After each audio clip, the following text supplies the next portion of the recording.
Carry on shopping. Can we ask you to leave, please? You can if you'd like, but I don't think we're going to leave. We're now trespassing. Alright, why? We've asked you to leave. But this is just a street. Privately owned, public realm. Oh, right. So it's private property. No, public realm. Oh, public realm. Public is still allowed on here. It is privately owned. Alright, so we still have a public right of way. We certainly do. Yep. However, we are asking you to leave, causing a nuisance. Well, I respectfully decline. What do you guys think? Why should people even bother to protest? It's your right for a start, and you've got to do something. You can't just sit back and just go, oh, it won't change anything. That's the ignorant British public. And I think before we sort of think we can make any changes, we've got to make the public aware. And that's what we've been doing with the law police. It's just like people are too lazy, they're too happy to just sit with their watching like EastEnders, Coronation Street, go to the 9-to-5 jobs and just not question anything, just stay comfortable with what they've got. But then if you actually say to them, listen, how great is it that what you've actually got at the moment? You've got to work 9 to 5, you've got to pay your mortgage, you've got to pay all these debts. How much are you actually enjoying your own life? And they'll think about it and they'll say, well, yeah, I've got problems, blah, blah, blah, blah. And everyone agrees that there's something wrong. But it's just making people sort of get up and actually do something about it. You're always going to have problems in society, and it's human nature to have problems, and you're never going to eradicate it. But then, like, like you say, it's our right to demonstrate. And as I was saying earlier, the government aren't our masters. They're our servants.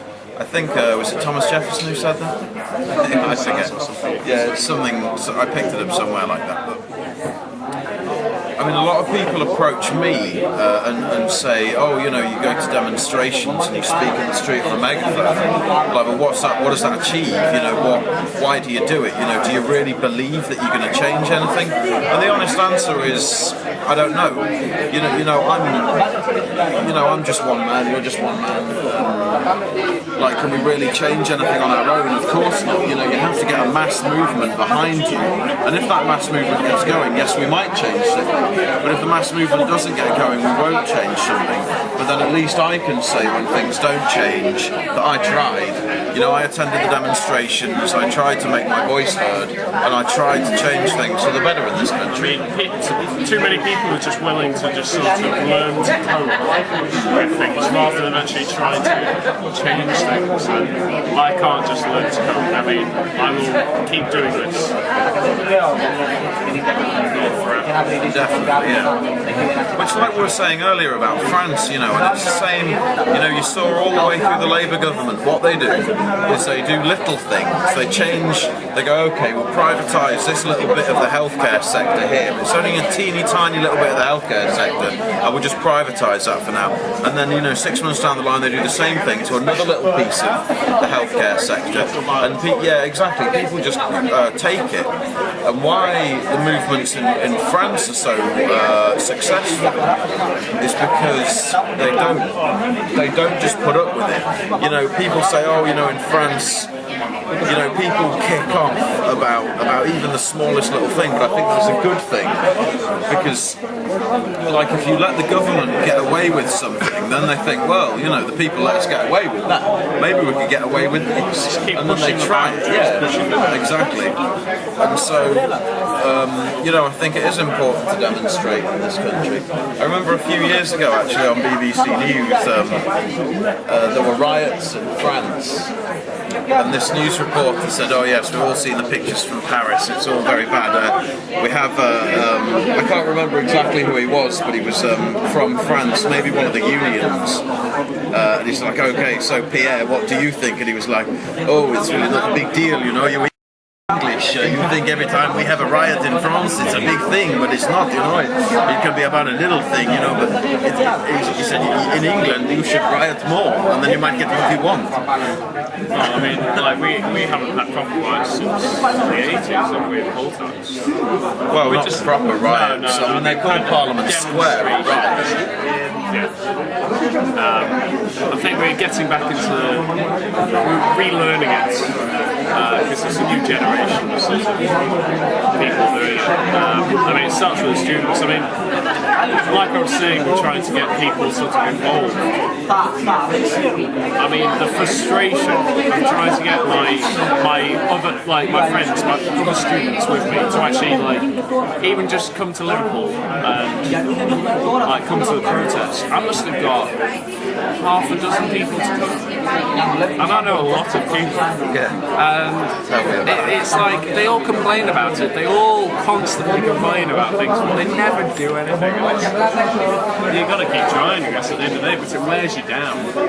I think there's a general culture of that in England, isn't there? This culture of talking, and we know how to complain a lot, but when it comes to action, people would just rather stay home and not doing anything about it. There are a lot of people around the country who are feeling the same, we've tried to orchestrate this demonstration, but it hasn't happened. As long as you don't give up, you got to keep going at it.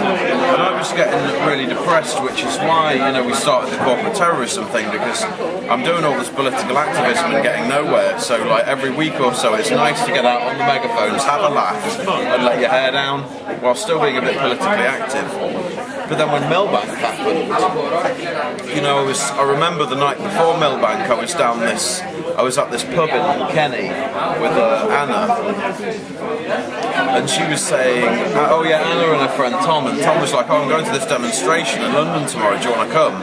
I said, to be honest, mate, I don't have a penny for the coach, and I don't really have any interest in going to this one. I might come to another one. I mean, if you told me that night that the next day a bunch of students would take over and occupy Tory HQ for the whole day, I'd have said that's nonsense. You're lying to me. That's never going to happen. Exactly the same. And then the next day, I flick on BBC News, and it's like there's fires and fireworks everywhere, and anarchists with masks on, smashing Tory HQ to pieces. And there's enormous demonstration outside the Houses of Parliament, and you just think, wow, this thing's really kicking off, No, I was the same. My friend came up to visit, and he said, I've got to go on Sunday because when the protest was, and she goes, you should come down for this. And I was thinking, I had this image in my head of a couple hundred people just walking along and just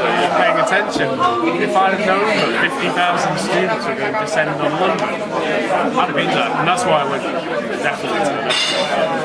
I mean, don't get me wrong, I don't condone acts of violence. I believe in peaceful protesting myself. But what you've got to ask yourselves, before the Iraq War, they had over 1 million demonstrators out on the street. Yeah, it's a peaceful protest, no violence, over 1 million demonstrators. And the next day the government went to war, with Iraq. And then the protests were out of the mainstream media, it was barely mentioned by anyone. And then unfortunately it takes a bit of violence to sort of raise awareness. Well, yeah, that is a sad fact, isn't it? It takes these things to as long as it's violence directed towards the right sort of targets, like Millbank. I mean, that's Tory HQ. That's perfectly fine by me. They're not destroying sort of public sort of personal property, like smashing cars up my streets and stuff like they do in Greece. I mean, so we are, as long as you're targeting the enemy. But I mean, you look at say Aaron Porter, the president of the US, and is it Sir Paul Stevenson, who's head of the Met, and they were both on BBC News condemning the protests as despicable violence. When you actually look at the videos, despicable violence, like a few anarchists pushed through a riot police line and they pushed their shields and pushed the people back and then charged through the line and then smashed up a few windows. Yeah, I mean the fire extinguisher incident is unacceptable, and I condemn that completely. Idiotic. And I'm sure pretty much everyone at that demo would agree with me, on that one. But then, smashing a few windows and spray painting inside Tory HQ, the government have to learn that, if you don't listen to your people, they'll rise up against you. Because, like I've said before, the government's not here to be our master; it's here to be our servant. And if what's that line from Stake a Claim by Scooby Pit? I could not tell you. The government's elected by us, the people, to represent us, the people, on a national and international level in our best interests. And if they're not doing so in this democracy, I reserve the right to rise up. No, They're the lyrics from the track, and I mean, there's a lot of truth in The that. original sort of idea from Marx was like, if a government is doing something wrong and people do rise up, then the government should immediately step down. And that has happened. It has happened in countries, but like, it's when they stand their ground and keep going, no, we're doing this our way. And it is the way with like many democratic governments. It is basically sit down, shut up, do as we say. Yeah. And that's it.